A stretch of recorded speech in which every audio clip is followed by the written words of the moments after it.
staff मान बसिलु जे जो माने सेप्टेम्बर मास पर्यंत दरमा नदेले ताको अलाउ करा जीवनी मौखिक परीक्षा रे अलाउ करा जीवनी मौखिक परीक्षा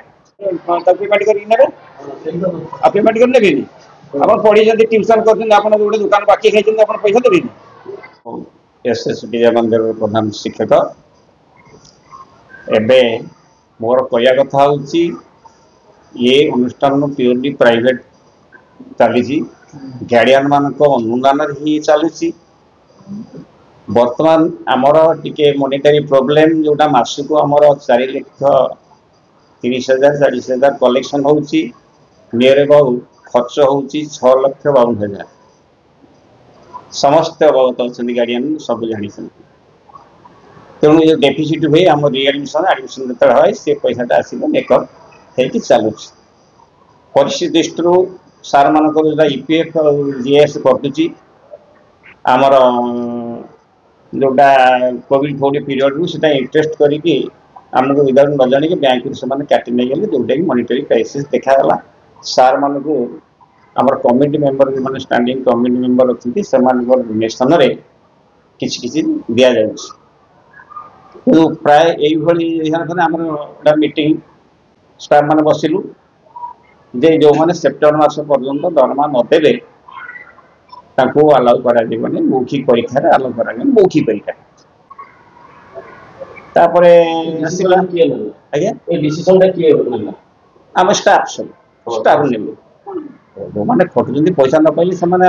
करिवे केती दरमा पाउजंती 8-10,000 15 यार भीतर दरमा पाउजंती 2 मास 2 मास दरमा जे मामला किम चलिए ए असुविधा पई सृष्टि धार करा होची तेणु होला परे जे गोटे मास आम डिसीजन ना परवर्ती मध्य परिवर्तन कर गोटे मास जे अलाउ कर मौखिक परीक्षा जदि यहाँ भात परीक्षा जदि ये ना मुझे आम अन्न बेले करदे पार चलला जो मैंने भी 2-3 मास दरमा देना पिला से अलाउ सब कराई परमानेंटली 5टी पिला जे कि एडमिशन करना ना रिएडमिशन फीस आदम देना से स्तर में कमिटी मोटर कमिटी अच्छी कमिटी डिसीजन अनुसार से अलाउ कर मुझे अलाउ कली माने प्रेसर आती मत पकड़े अफिस आसिकी जे आप करेंगे ना ना आम कोर्ट करूँ मुझे आप अनुष्ठान आप जहाँ करती मुझे चिंता जेहेतु मैंने शिक्षक से दृष्टि मुझे स्टाफ मैंने पचारि गोटे देखीदे से 15 दिन तुम समय देवा कि 20 दिन समय देवा रिएडमिशन फीसटा पैठ कर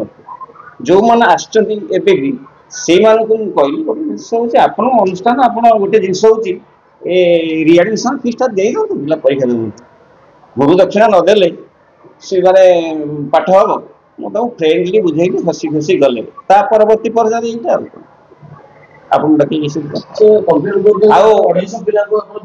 स्टाफ बुझातु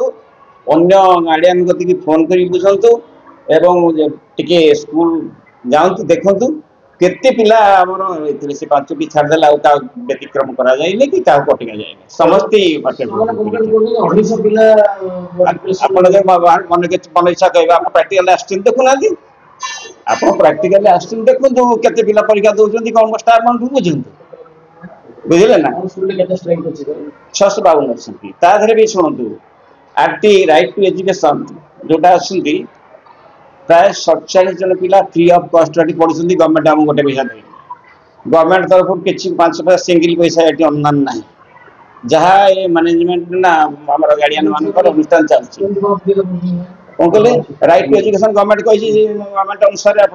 1999 सेंट्रल गवर्नमेंट 60% दब स्टेट गवर्नमेंट 40% दब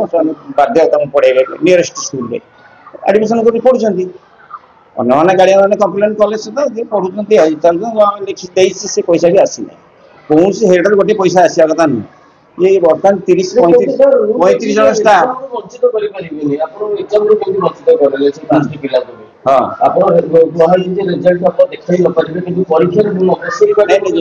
शुणु जो एडमिशन है ना ना ना खातार से 5 रुपया केमती करें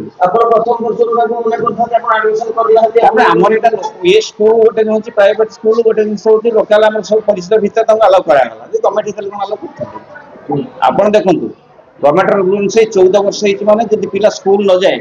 से डायरेक्ट जब कहूँ नवम श्रेणी admission you are bound to take admission करेंगे अच्छी किंतु এটা আমার ডিসিশন হল তা পরবর্তী পর্যায়ে গোটে আপনার টিউশন মাস্টার যদি পয়সা মাগিব আপনার কহলে আমি পয়সা নাই দেবুনি সে টিউশন মাস্টার পড়বে এটা টিউশন টাইপ না 27 ପିଲା ପଢୁଛନ୍ତି ତାପରେ ପିଏଫ୍ ବସ୍ରେ 43 ପିଲା ପଢୁଛନ୍ତି 35 ଜଣ ଷ୍ଟାଫ୍ ତାଙ୍କ ସାଲେରୀ ଅନୁମାନ କରି ସେଟା କେମିତି କ'ଣ ଆଡଜଷ୍ଟ କରାଯିବ ଏବେ ସେ 5 ପିଲା ଏକ୍ସାମ ଦେଲେ କି ନା ଦେଲେ ତାପରେ 15 ମିନିଟ୍ ଏକ୍ସଟ୍ରା ସମୟ ଦିଆଯିବ ଗାର୍ଡିଆନ ମାନେ ହସିକି ବୁଝେଇଦେବି ଗଲେ ତା ପରବର୍ତ୍ତୀ ପର୍ଯ୍ୟାୟରେ ଏଇ ଷ୍ଟେଜ୍ ହେଇଛି ମୁଁ ବି ଜାଣିନି କ'ଣ ବୁଝିଲେ ନା ଗାର୍ଡିଆନ ମାନେ ହସିକି ଗଲେ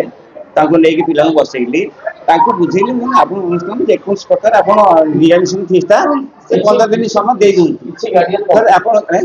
ଗାର୍ଡିଆନ କମ୍ପ୍ଲେନ୍ କରୁଛନ୍ତି ହଁ ସେମାନେ ସରକାରୀ ସ୍କୁଲକୁ ନେବା ପାଇଁ ଚାହୁଁଛନ୍ତି ଷ୍ଟୁଡେଣ୍ଟକୁ କିନ୍ତୁ ଆପଣ ଯେହେତୁ ସେ ଆଗରୁ ପେମେଣ୍ଟ କରିପାରିନାହାନ୍ତି ଜିତେଇ ପାରିନାହାନ୍ତି ଆପଣ ଛାଡୁନାହାନ୍ତି ସାର୍ଟିଫିକେଟ ଏବେ ଏବେ